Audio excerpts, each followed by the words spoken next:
Yo, Law, what's up, man? Yo, man, what's going on? Joe, you in the house too as well. Yes, sir. Man, you right on the money. Hey, this game right here was a game that we needed to win. But first and foremost, shout out to everybody that was in the chat box watching the game live with me the whole entire time.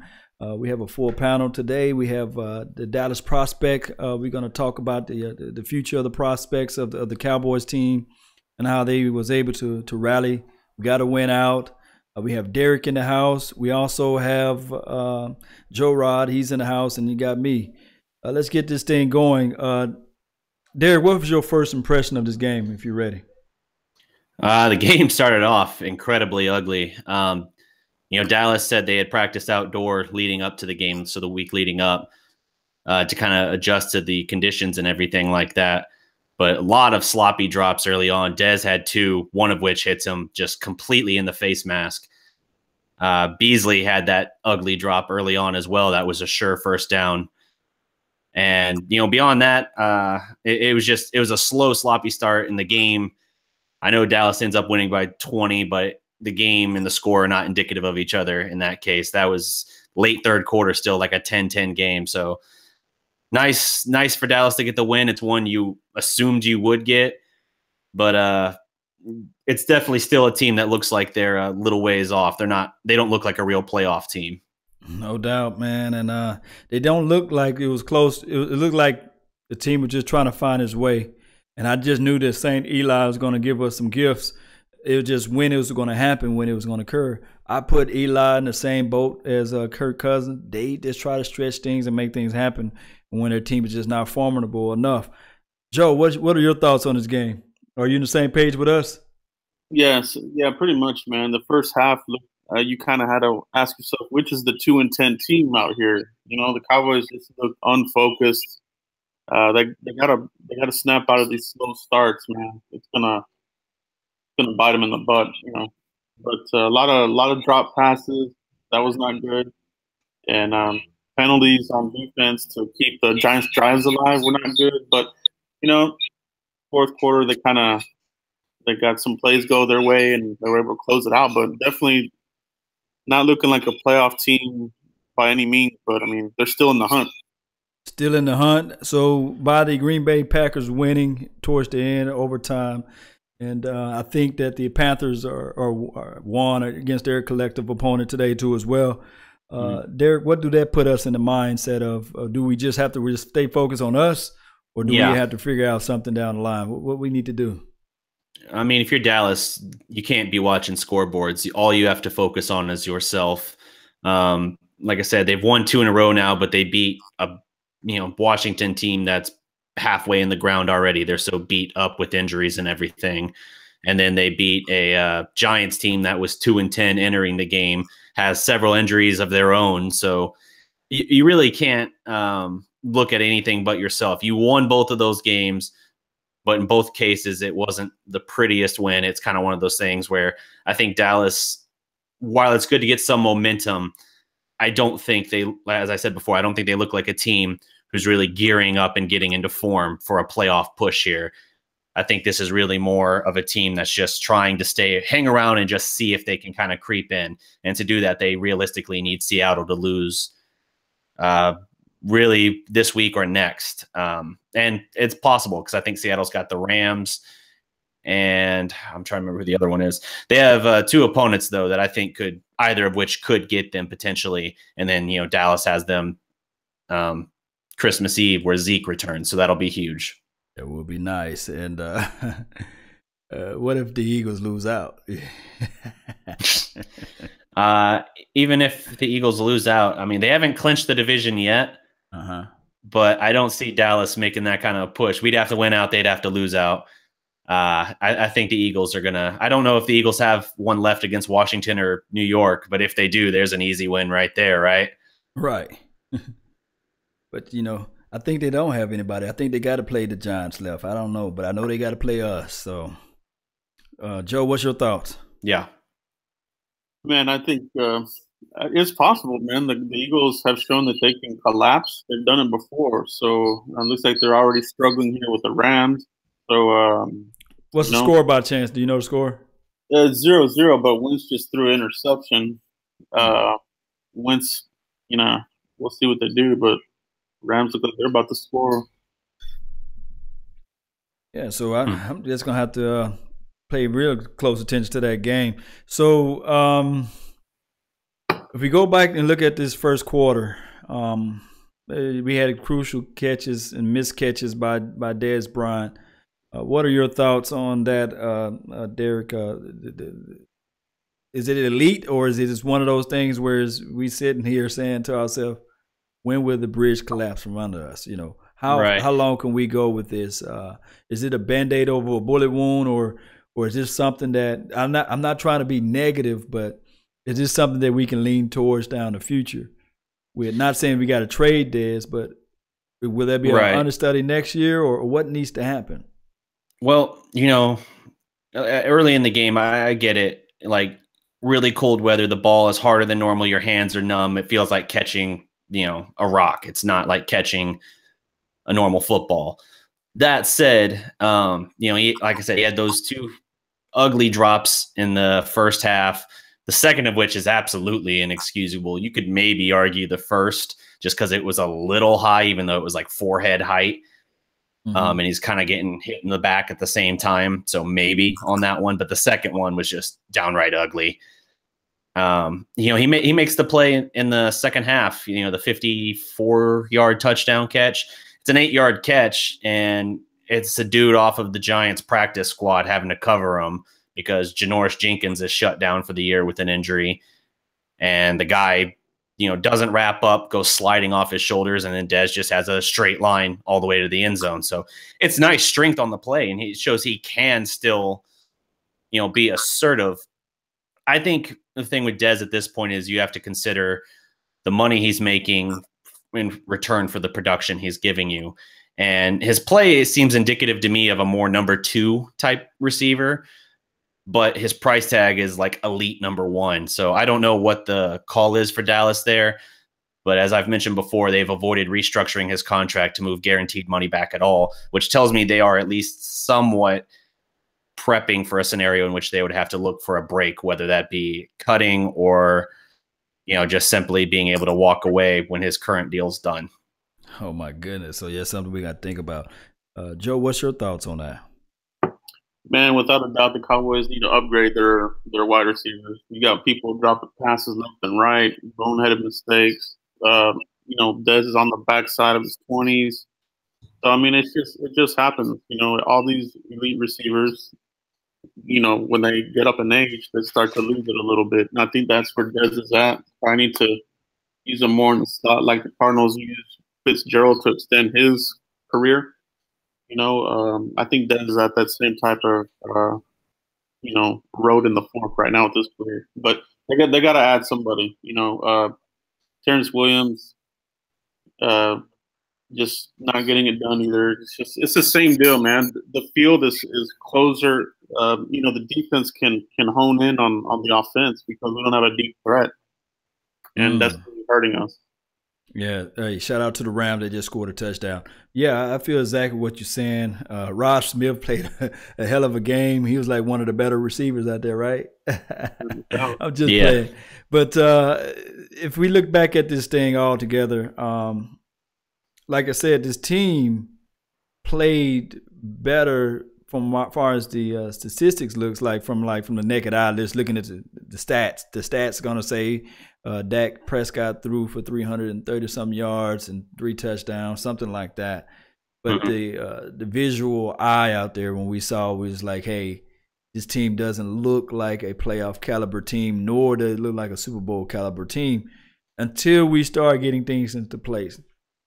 And it could happen, another spark from Ezekiel Elliott coming back, not this week, but next week. Maybe they can turn things around if we can just stay positive, just like the coaching that I got up above continues to clap our way through this situation. Maybe something can happen for us. So our next opponent, is it going to be kind of sort of like the same week here? A team that's just kind of like got their backs against the wall, everybody counting them out.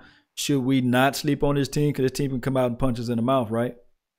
The Raiders, I'm about to say, Yeah, Oakland's got a talented team, but they seem to be on a backhill slide right now. Derek Carr kind of looks lost at the moment. And it's although they have the talent, I think they're more vulnerable right now. So I actually think Dallas has a real shot with the way things look today to roll with the third straight win and then set up a huge match in Seattle with really all leverage for the wild card up at that point, especially if Seattle trips before then. That game in Seattle, is that here, right? It's not in Seattle, right? I can check real quick. Mm-hmm. I think it's here. Yeah, Joe, what are your thoughts on Cheeto Bay, a Woozy game, and Jordan Lewis game, what they just recently played? What are your thoughts on them? I think they're continuing to work out, some of the kinks. But man, you gotta like what you're seeing from these guys. Jordan Lewis, pretty good tackling in space, and Tito Wuze, helping out with that interception that Sean Lee got. So making plays, he's around the ball. Both those guys are around the ball. The future looks good for the secondary. We need to shore up the middle of that defense. We got gashed on early because the quality of depth at defensive tackle just isn't there. Richard Ash, Lewis Neal. I mean, these are okay role players, but you can get better there. And not having David Irving there, we kind of saw that early on in the game. Yes, indeed. Irving was able to. When he's not there, we were still looking like we were slow starting off, and he had Ash. He wasn't really creating pressure up the middle. This team got to address that during the offseason or find somebody who's willing to come, a veteran guy who's willing to come and play for us in that slot. If not, that Dallas-Seattle game is in Dallas, by the way. Okay, so it's really a welcome come home party for Zeke then. Mm-hmm. And I love the way Zeke run on turf too. So it could be an explosive game if he decided to stay healthy on his 6-game escapade or 6-game suspension, what have you. His Cabo vacation. We know how Cabo do to us, right? Yep. Yes, indeed. So, I mean, if we're looking at this whole game collectively, Deshaun Lee, I do know that we had a lot of little scares when we saw him on the sidelines. Is Deshaun Lee healthy, or what's going on with that? Do you guys pick that up? Yeah, they said he was healthy and that they were actually just trying to rest him. I don't know if it's in part because of the conditions, worrying about him not being fully warmed up and re-injuring it or something, or if it was just general caution. But they said it was just rest. They were trying to alternate him a little bit to ensure he stayed healthy and good since it was his first game back. And I got to put this guy name out there, Joe and Derek. Jeff Heath. I mean, he came down early in the first quarter. I think he caused a fumble. And I know that the opposition was able to pick the ball back up, and then he broke up a few passes here, and then he caught the interception towards the wee hours of the game. I'm telling you, this guy, as soon as I try to just find a reason to cut him out or cancel him out and find a replacement for him, he shows up and show out. He's the reincarnation of a Waters for those who really watched the Cowboys way back in the days, or a combination of Waters and I would say Bill Bates. Yeah. The reincarnation of them guys, the guys you want to counsel out and close the door on, and he just comes up and shows up and show out. I think that since 2013, he is the interception leader for the Cowboys. I think that could be possible, right? Or either him or could be. Scandrick would be the only one who could really challenge. Right, but if I'm a betting man, I say that Jeff Heath got a lot of interceptions. Mm-hmm. Yeah, he definitely had a solid game. He had a real terrible start to the season, but it looks like he's starting to turn it around. So hopefully that can continue. Yes, indeed. So, man, if we're looking back at the score, what's the score of the Rams game now? Anybody know? Still 7-0 Rams. 7-0. So the Eagles looking like they're starting off slow a little bit. They're in the red zone. They're about to try to score. Yeah, they said Winston carving up the Rams now. So yeah, that's what the chat box is saying. So, what are your thoughts? What are you guys' thoughts on the remainder of the games? Is it possible, or is it just something that we just kind of hopefully wishing, but we really sitting back in our mind saying, okay, who we need to draft? What is the scenario for you guys thinking? Is it possible? Or is it not? Possible. For I'll let you go first. Yeah, it's possible, man. I mean, as long as they're still alive, mathematically, it's still possible. But at the same time, you don't want it to go to, they get the 10 wins and they don't get in the playoffs. That just wouldn't be good for draft positioning. But it's kind of a double-edged sword, where we're at right now. Yeah. So Dallas, even if they were to win out, I saw something earlier this week putting their chances to make the playoffs at like 9% because of all the tiebreakers and everything. So it's not a good chance anyway. I mean, they're not going to lay down to try and get a better draft pick or anything like that. But I do think more than likely it's probably going to be, whether it's 9 wins, 10 wins, they're more than likely missing the playoffs. So in that case, you should start kind of evaluating potential prospects or anything like that.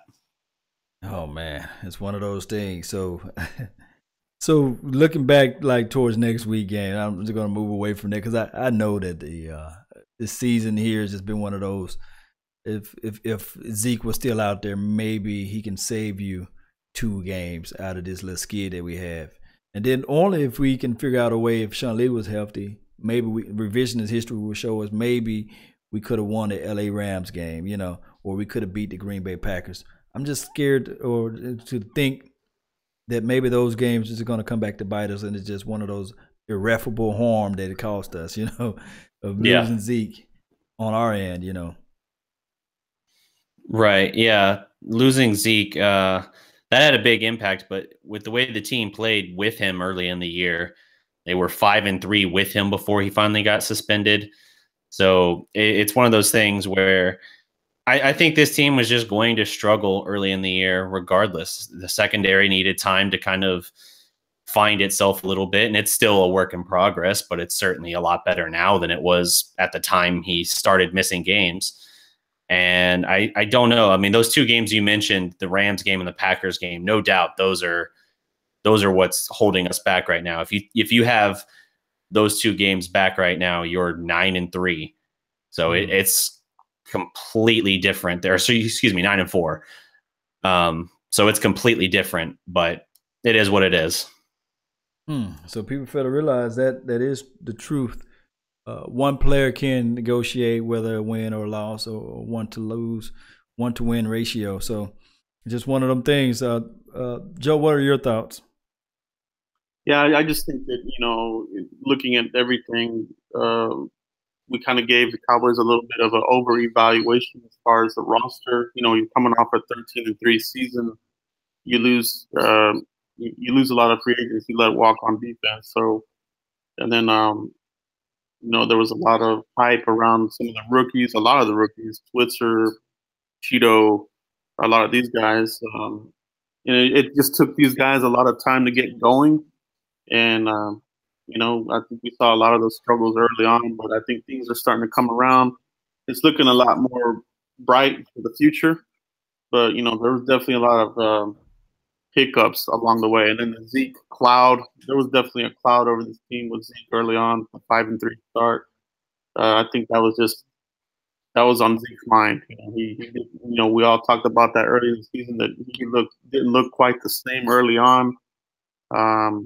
But Cowboys have to see what they can do once Zeke gets back, and hopefully we can get all these suspensions and stuff out of our system. No doubt. So yeah, we look back at that. We can say to ourselves, will it have been better to take rip the Band-Aid off on the front end and not fight and just forever live with that mantra of being a woman beater, or if it's best to fight for what you believe in as far as your name per se, what you're going to put out there in the atmosphere as far as the legacy that you leave behind for your kids to grow up and see. But I don't see, and it could be that collectively the media itself, from the women's argument group or from the national group, I don't really see anybody really upset about Ezekiel Elliott's suspension, nor I don't hear an outcry of people saying that he's guilty and need to be suspended. So it goes 2 ways, I guess. But to me, it looks like the NFL kind of dropped the ball on this whole ordeal altogether. I'm gonna ask you guys two questions. Well, one question here, Derek and Joe. Yeah.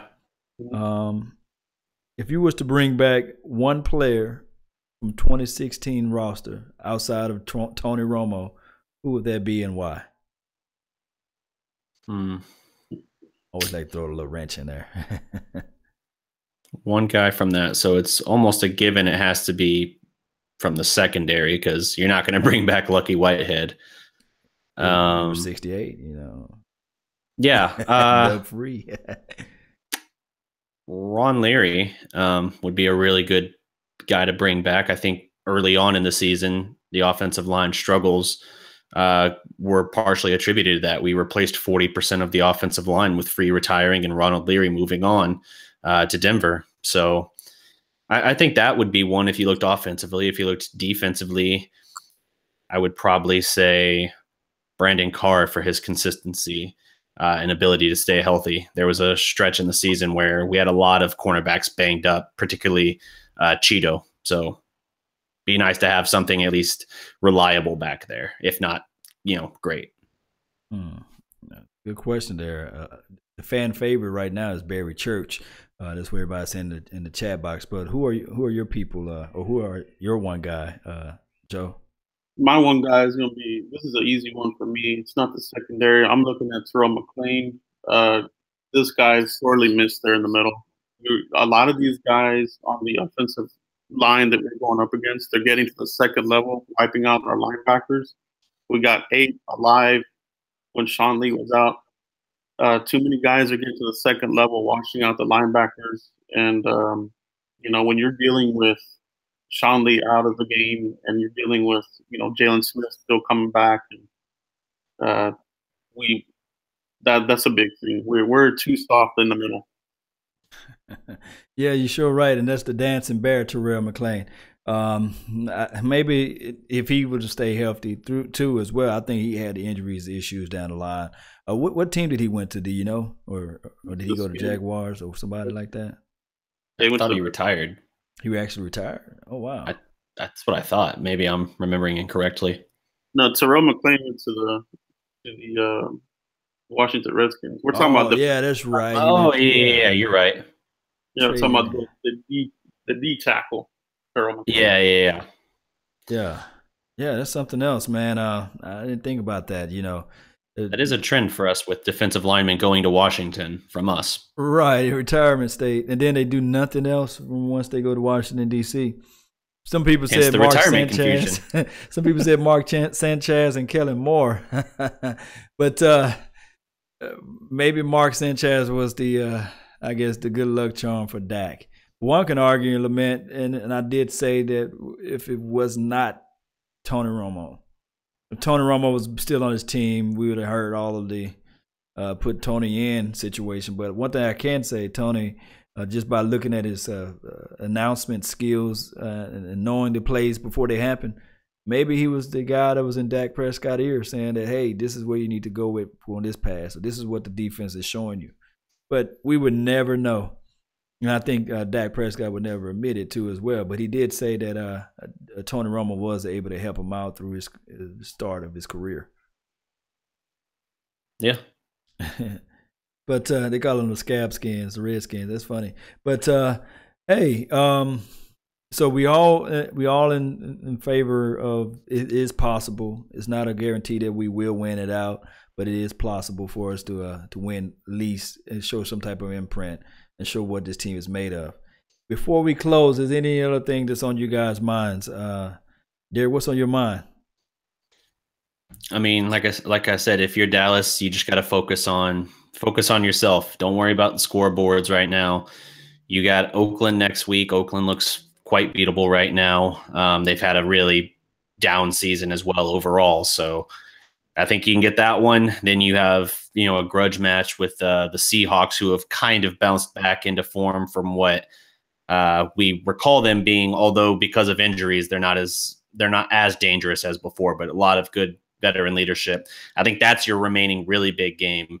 And hopefully if the cards fall right, namely with Minnesota losing today, if the Eagles win, they regain the 1 seed in the NFC. And if the Eagles are the 1 seed on the final day and don't have anything to play for, it'll be like the game last year where Dallas had nothing to play for, and therefore, the Eagles won that. Hopefully we can return the favor. So that's Dallas's path to winning out, and then you just worry about it at that point. No doubt. So I really need to take heed to that information that you just talked to us about. Joe, what are your thoughts? Yeah, it really is just one game at a time, one play at a time. They need to clean up a lot of things here, though. Those slow starts are, they're going to end up biting them. We got to see what's up with Bailey. 2 missed field goals, missed extra point. Is there something going on there with him? And I think the rest of our games are definitely winnable games. They just have to play clean football. They got to clean up the holdings, and all that kind of thing, man. But they're still alive. Well, if we can play clean and just make it manageable enough, maybe we can come in with a rabbit foot and do like the, believe it or not, the Giants did one year, came in at 9-7. But I think we will have to have it at 10-6, and maybe we can have something to party about during this off season or during this postseason, I meant to say. So that now that we got all that information out, and I know that everybody's saying that the stream is lagging a little bit, and we apologize in advance for that. But neither here nor there. A win is a win is a win. Salute to the Cowboys Nation. Salute to Cowboys for winning. Shout out to everybody who won in their fantasy. But speaking of fantasy and speaking of anything that's dealing with football and also prospects, Derek, let them know about Dallas Prospect Show. Let them know where the website and all that information is located at. Yeah, so the DallasProspect.com is a central hub for all things sports and pop culture. We have an eye focus to the Dallas area, hence the name. So you'll get your Cowboys coverage, Mavericks, Stars, Rangers, all of that. We also focus on college football, Big 12 in general.